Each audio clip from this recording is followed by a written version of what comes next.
தேவிகுளம் சிறப்பு தாசில்தார் அலுவலகம் முன்பு 7 குடும்பங்கள் இரவு பகல் போராட்டத்தை தொடங்கியுள்ளனர்.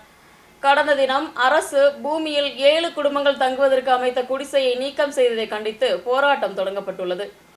2024 ஜூன் 25ஆம் தேதி பெய்த கனத்த மழையை தொடர்ந்து மூணார் லட்சம் நகரில் வீட்டின் மேல் பகுதியில் மண் சரிந்து ஒருவர் மரணமடைந்ததை தொடர்ந்து இந்த பகுதியில் ஆபத்து வாய்ப்புள்ள குடும்பங்கள் முகாமுக்கு மாற்றப்பட்டனர். தொடர்ந்து மழை மாறி குடும்பங்கள் முகாமிலிருந்து மாறுவதற்கு உத்தரவு கொடுத்ததோடு தங்களுக்கு நிரந்தரமாக ஒரு மறுவாழ்வு உறுதி செய்யாமல் மாறப்போவதில்லை என்று எதிர்ப்புடன் முன்வந்ததை தொடர்ந்துதான் மூணார் டவுனில் போராட்டமும் நடத்தப்பட்டது. தொடர்ந்து அதிகாரிகள் சம்பவ இடத்திற்கு வந்து மறுவாழ்வு விரைவுபடுத்தப்படும் என்று உறுதியளித்து சென்றனர். ஒரு வருடம் கடந்தும் தங்களுக்கு அதிகாரிகள் தெரிவித்த வாக்குறுதியை நடைமுறைப்படுத்தாமல் ஆனதோடு கடந்த தினம் மூணார் எம்ஜி நகரின் அருகில் அரசு பூமியில் 7 குடும்பங்கள் குடிசை கட்டி தங்கித் தொடங்கினர். இந்த இடத்திற்கு வந்த சிறப்பு தாசில்தாரும் அதிகாரிகளும் அரசு பூமி கையேறிய குடிசைகளை நீக்கம் செய்தனர். குடிசைகளை நீக்கம் செய்ததை கண்டித்து குடும்பங்கள் மூணார் தாசில்தார் அலுவலகம் முன்பு போராட்டத்தை தொடங்கியுள்ளனர். 2018 மண் இடிஞ்சு முருகன் கோயிலில் போய் எங்களை கேம்பில் போட்டிருந்தாங்க. அதுக்கப்புறம் தொடர்ந்து வருஷம் மழை வரும்போதெல்லாம் எங்களை போய் கேம்பில் தான் இருக்க சொன்னாங்க. போன வருஷம் நாங்கள் கேம்பில் போய் இருந்து போராட்டம் பண்ணும் போது எம்எல்ஏ வந்து ராஜா எம்எல்ஏ வந்து உங்களுக்கு இடம் கொடுக்குறோம், 3 மாசத்துல உங்களுக்கு இடம் கொடுக்குறோன்னு சொன்னாங்க. அப்பவும் இந்த அண்ணன் வந்து சொன்னாங்க, நீங்க எந்திக்காதீங்க, நீங்க போராடுங்க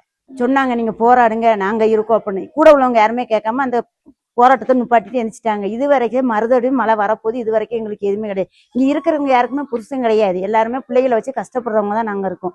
நாங்க மாசம் நாங்க கலெக்டருக்கு வந்து மனு கொடுக்குறோம், உங்களுக்கு ரெடியாக்கி தரோங்க. இது வரைக்கும் எங்களுக்கு எந்த இது ரெடி ஆகல.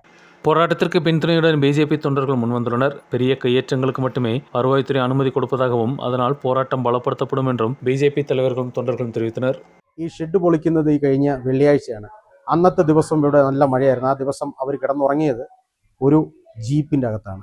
ഇന്നും അവർക്ക് ദൈനംദിന കാര്യങ്ങൾ നടത്താനുള്ള ഒരു സ്ഥലം പോലും ഇല്ലാതെ, കൊച്ചിന് തൊട്ടിൽ പോലും ഇല്ലാത്ത രീതിയിൽ ഈ ഷെഡ് പൊളിച്ച് കളഞ്ഞിരിക്കുകയാണ്.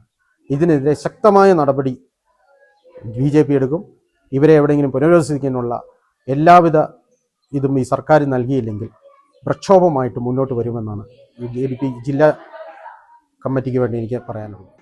அதே நேரம் அரசு பூமியில் கையேற்றம் அனுமதிக்கப் போவதில்லை என்ற நிலையில்தான் வருவாய்த்துறை அதிகாரிகள் உள்ளனர்.